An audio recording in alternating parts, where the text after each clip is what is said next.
আল্লাহর রাসূল সাল্লাল্লাহু আলাইহি ওয়াসাল্লাম হাদিসের ভিতরে জানান, ও দুনিয়ার সন্তানেরা, রাজার রব্বি রাজাল ওয়ালিদাইন, আল্লাহ তাআলার কাছে সব আমল গ্রহণযোগ্য হয় মা বাবার সন্তুষ্টির উপরে। চিল্লায় বলেন আল্লাহু আকবার। আরেক হাদিসের ভিতরে রাসূল জানান, আল জান্নাতু তাহতা আকদামিল উম্মাহাত, ও দুনিয়ার সন্তানেরা, তোমাদের জান্নাত আল্লাহ তোমাদের মা বাবার পায়ের নিচে রাখছেন। চিল্লায় বলেন না সুবহানাল্লাহ। আরেক হাদিসের ভিতরে আল্লাহর রাসূল বলেন, ও দুনিয়ার সন্তানেরা, তোমরা এমন সন্তান বহু আছো যাদের মক্কায় যাওয়ার ক্ষমতা নাই, যাদের মদিনায় যাওয়ার সামর্থ্য নাই, হজ করার মতো ক্ষমতা নাই, কিন্তু আল্লাহ তোমাদেরকে সেকেন্ডে সেকেন্ডে হজ করার সওয়াব তোমাদের ঘরে রাখছেন।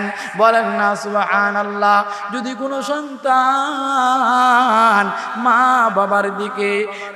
বাবার দিকে নেক নিয়তে সওয়াবের আশায় একটা নজর দেয়, একবার তাকায়, আল্লাহ তাআলা ওই সন্তানের আমল নামায় একটা কবুল হজের সওয়াব দান করে।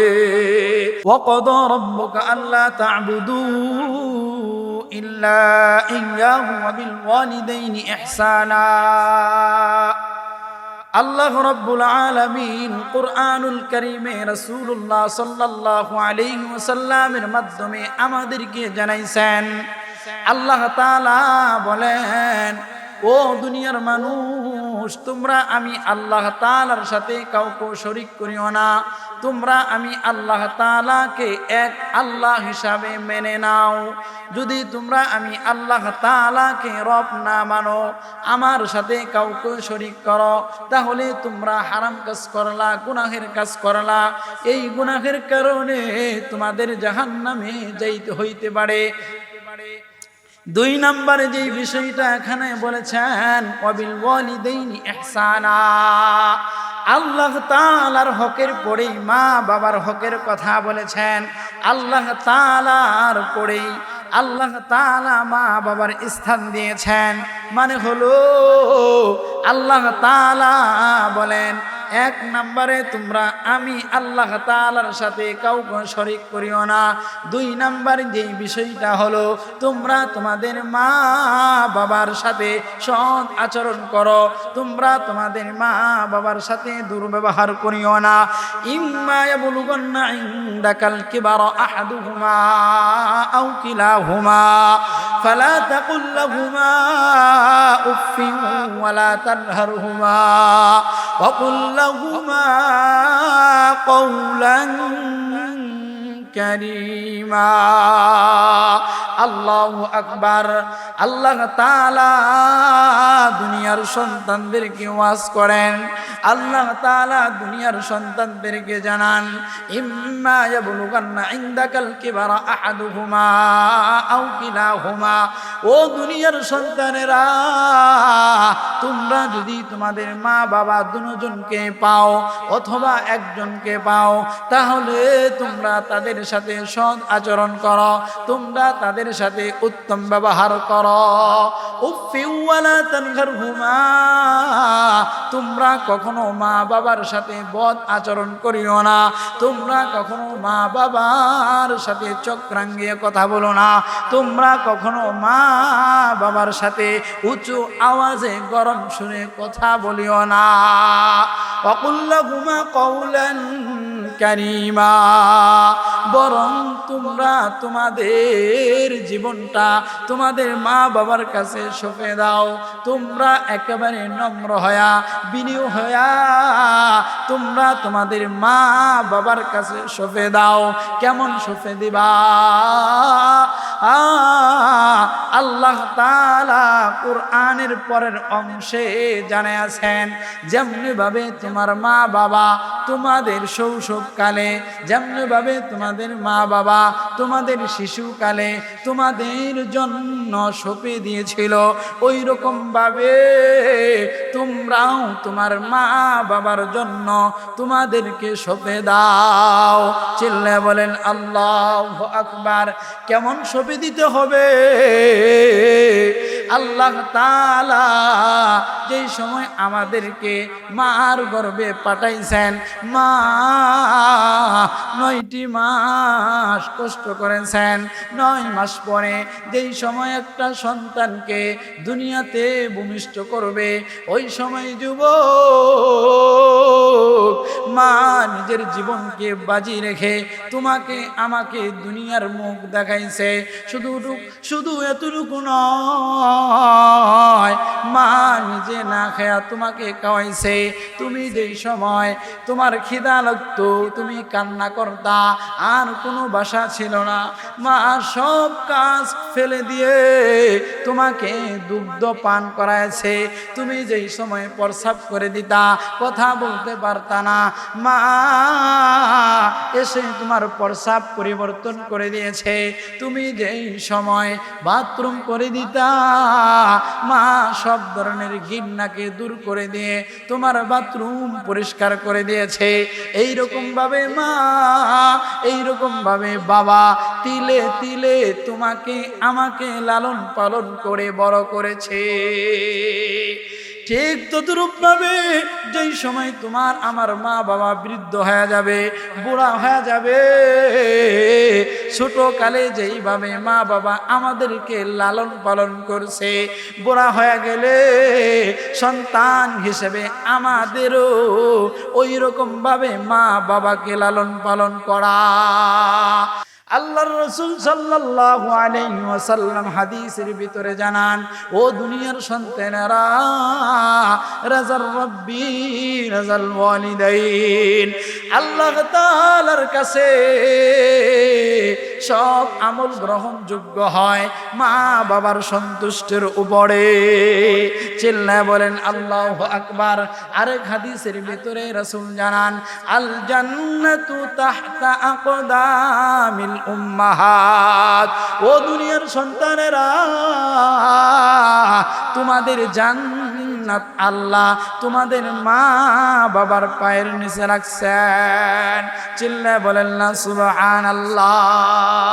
আরেক হাদিসের ভিতরে আল্লাহর রাসূল বলেন, ও দুনিয়ার সন্তানেরা, তোমরা এমন সন্তান বহু আছো যাদের মক্কায় যাওয়ার ক্ষমতা নাই, যাদের মদিনায় যাওয়ার সামর্থ্য নাই, হজ করার মতো ক্ষমতা নাই, কিন্তু আল্লাহ তোমাদেরকে সেকেন্ডে সেকেন্ডে হজ করার সওয়াব তোমাদের ঘরে রাখছেন। বলেন না সুবহানাল্লাহ। যদি কোনো সন্তান মা বাবার দিকে নেক নিয়তে সওয়াবের আশায় একটা নজর দেয়, একবার তাকায়, আল্লাহ তাআলা ওই সন্তানের আমল নামায় একটা কবুল হজের সওয়াব দান করে। চিল্লায় বলেন সুবহানাল্লাহ। এই জন্য মা বাবার খেদমত করা প্রয়োজন, এই জন্য মা বাবার সাথে সুন্দর আচরণ করা প্রয়োজন। যদি কেউ মা বাবার সাথে দুর্ব্যবহার করে, দুনিয়াতেও সেও লাঞ্ছিত হবে, আখিরাতেও সেও লাঞ্ছিত হবে। আল্লাহর রাসূলের একজন সাহাবীর ঘটনা শোনায়, মাকে বড় কষ্ট দিয়েছিল, তার সাথে বড় নির্মম অবস্থা হয়েছিল। কি ঘটনা? আল্লাহর রাসূলের একজন জলিলুল কদর সাহাবী হযরত আলকমা রাদিয়াল্লাহু তাআলা আনহু মৃত্যু শয্যায় সজ্জিত। সাহাবায়ে কেরাম চতুর্দিকে বসে আলকমাকে বলে, ও আলকমা, তুমি বলো লা ইলাহা ইল্লাল্লাহ। রাসূল হাদিসের ভিতরে জানায়, মান কানা আখির কালামিহি লা ইলাহা ইল্লাল্লাহ দাখালাল জান্নাহ। সুবহানাল্লাহ। যেই ব্যক্তির সর্বশেষ কালাম হবে লা ইলাহা ইল্লাল্লাহ, আল্লাহ তাআলা তাকে জান্নাত দান করবেন। আলকমা রাদিয়াল্লাহু তাআলা আনহু বারবার কালেমা উচ্চারণ করার চেষ্টা করে কিন্তু কালেমা বলতে পারে না। এই খবরটা রাসূলের কাছে পৌঁছায়, ও রাসূল, আপনার সাহাবী আলকমা মৃত্যু শয্যায় শায়িত, জবানে কালিমা উচ্চারণ হয় না। রাসূল তৎক্ষণাৎ আলকমার কাছে আসে, তৎক্ষণাৎ আলকমার কাছে আসে, আলকমার মাতার কাছে বসে আলকমাকে বলে, বলো লা ইলাহা ইল্লাল্লাহ। আলকমা লা ইলাহা ইল্লাল্লাহ বলতে পারে না। রাসূল জিজ্ঞেস করে, আলকমার মা বাবা জীবিত আছে কিনা? সাহাবায়ে কেরাম বলে, ইয়া রাসূলুল্লাহ, আলকমার মা জীবিত আছে। আল্লাহর রাসূল বলেন, আলকমার মাকে আমার কাছে নিয়ে আসো। মাকে আনা হলো।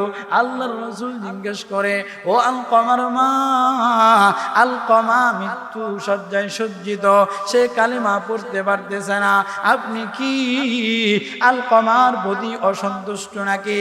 আলকমার মা কান্না মাখা শুনে বলে, ইয়া রাসূলুল্লাহ, আলকমা আমাকে এমন কষ্ট দিয়েছে যেটা বলার মতো নয়।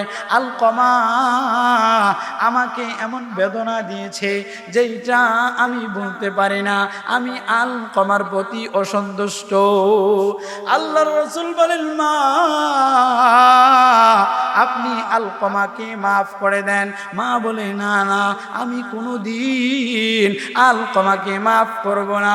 আল্লাহর রাসূল তাৎক্ষণিক সাহাবায়ে কেরামকে বলে, ও সাহাবায়ে কেরাম, তোমরা লাকড়ি জড়ো করো, আগুন জ্বালাও, আলকমাকে আগুনে পোড়ায়া শেষ করে দে। যেই না এই কথা আলকমার মা শুনছেন, সন্তানকে আগুনে জ্বালায়া পোড়ায়া ফেলবে। মা তো বড় দরদি, যদি কোনোদিন খোঁজখবর নাও রাখে, যদি সন্তান মার কাছে এসে মাকে জড়ায়া বলে, মা আমাকে মাফ করে দাও, মা পিছনের সব অপরাধ ভুলে সন্তানের অপরাধ মাফ করে দেয়। চিল্লায়া বলেন না আল্লাহু আকবার। আলকমার মা যেই সময় শুনলেন আলকমাকে আগুনে পোড়ানো হবে, ইয়া রাসূলুল্লাহ সাল্লাল্লাহু আলাইহি ওয়াসাল্লামকে ডাক দিয়া বলে, ইয়া রাসূলুল্লাহ, আমার সন্তান আলকমাকে আগুনে পোড়াবেন না, আমি আলকমার অপরাধ মাফ করে দিলাম। আলকমার মা আলকমারে মাফ করতে দেরি আলকমা লা ইলাহা ইল্লাল্লাহ বলে ইন্তিকাল করতে দেরি করে নাই। এই জন্য ভাই, মা বাবার সাথে সুন্দর আচরণ করা, মা বাবার দোয়া নেওয়া, মা বাবার বদদোয়া নেওয়া যাবে না। মা বাবার বদদোয়া নিলে দুনিয়াতেও লাঞ্ছিত, আখিরাতেও লাঞ্ছিত, তোমার সংসারে কোনোদিন শান্তি আসবে না। মা বাবার বদদোয়া নিলে কোনোদিন তুমি সফল হতে পারবে না। আর যদি কেউ মা বাবার কাছ থেকে দোয়া নেয়, আল্লাহ তাআলা তার জান্নাত নবীদের সাথে করে দেয়। চিল্লায় বলেন না সুবহানাল্লাহ। হযরত মূসা আলাইহিস সালাতু ওয়াস সালাম আল্লাহ তাআলার সাথে কথোপকথন করতেছে। এক পর্যায়ে আল্লাহ তাআলাকে বলে, ও আল্লাহ, তুমি তো আমাকে জান্নাত দান করবা, আমি জানতে চাই জান্নাতের সাথী কে হবে, জান্নাতে কে আমার বন্ধু হবে, আমি তাকে একটু দেখতে চাই, আমি তার সম্পর্কে একটু জানতে চাই। আল্লাহ তাআলা বলেন, মূসা, তোমার জান্নাতের বন্ধু হবে একজন কসাই, তোমার জান্নাতের সাথী হবে একজন কসাই। মূসা আশ্চর্যজনিত হয়ে বলে, ও মালিক, এমন কি আমল করে কসাই এই জন্য তুমি আমার সাথী তাকে বানায় দিবা? আল্লাহ তাআলা বলেন, মূসা, অমুক অঞ্চলে ওই কসাই বসবাস করে, তুমি যেয়ে দেখো সে কি আমল করে। মূসা আলাইহিস সালাতু ওয়াস সালাম তার জান্নাতের সাথীকে দেখার জন্য ওই এলাকায় চলে গেলেন, ওই কসাইয়ের কাছে চলে গেলেন। দেখেন, কসাই বাজারে গোশত বিক্রি করে, সারাদিন গোশত বিক্রি করে, গোশত বিক্রি করার পর দোকান গোছায়া সে একটা টুকলা বের করে তার ব্যাগের ভিতরে রেখে, ব্যাগের ভিতরে রাখে, তারপর ব্যাগ নিয়ে আসে জঙ্গলের দিকে রওনা হয়ে যায়। সে তার বাড়ির কাছে চলে যায়, সে তার বাড়িতে পৌঁছে যায়। সে দরজাটা খুলে সে সেই টুকলাটা বের করে গুস্তগুলো বের করে টুকরো টুকরো করে রান্না করে রুটি বানায়। রুটি বানানোর পরে উপরের মাথা থেকে একটা বড় টুকলা বের করে ওই টুকলার ভিতরে দেখা যায় একটা বৃদ্ধ মহিলা, একজন বুড়া মহিলা। ওই মহিলাকে নামায়া সে তার কোলের ভিতরে নেয়ার পরে ওই কসাই মাকে জিজ্ঞেস করে, মা সারাদিন আপনার খোঁজ খবর নিতে পারি না, আপনি কেমন আছেন? মা ডাক দিয়ে বলে, বাবা তুমি বাজারে থাকো, অনেক কষ্ট করো, আমি ভালো আছি, তুমি কেমন আছো বলো? সন্তান বলে, মা আমিও ভালো আছি। তারপর কসাই বলে, মা আপনি হা করেন, আপনাকে আমি খাবার খাওয়িয়ে দেই। মা খাবার খায়, খাবার শেষে দুইটা হাত উত্তোলন করে ওই দিক দিয়া মুসা তাদের এই ঘটনা দেখতেছেন, তাদের এই পরিস্থিতি দেখতেছেন। মহিলা দুইটা হাত উত্তোলন করে বলে, মালিক আমার সন্তান আমার জন্য কত কষ্ট করে, আমি আমার সন্তানের প্রতি সন্তুষ্ট, তুমি আমার সন্তানের প্রতি সন্তুষ্ট হয়ে যাও। ও মালিক তুমি আমার সন্তানকে মূসার সাথী বানায় দিও, তুমি আমার সন্তানকে মূসার বন্ধু বানায় দিও, আমার সন্তান যাতে মূসার সাথে জান্নাতে বসবাস করতে পারে। মূসা আলাইহিস সালাম এই ঘটনা দেখে কসাইয়ের কাছে আসলেন। আয়েশা বলেন, কসাই ভাই তোমার মা যে দোয়া করে ওই দোয়া আল্লাহ কবুল করেছেন, আল্লাহ তাআলা তোমাকে আমার জান্নাতের সাথী বানায়া দিছে। এই জন্য ভাই মার দোয়া নিলে, বাবার দোয়া নিলে আল্লাহ তাআলা তোমাকে নবীদের সাথে জান্নাতি বানাবে। আল্লাহ তাআলা তোমাকে দুনিয়ার সব অভাব অনটন দূর করে দিবে।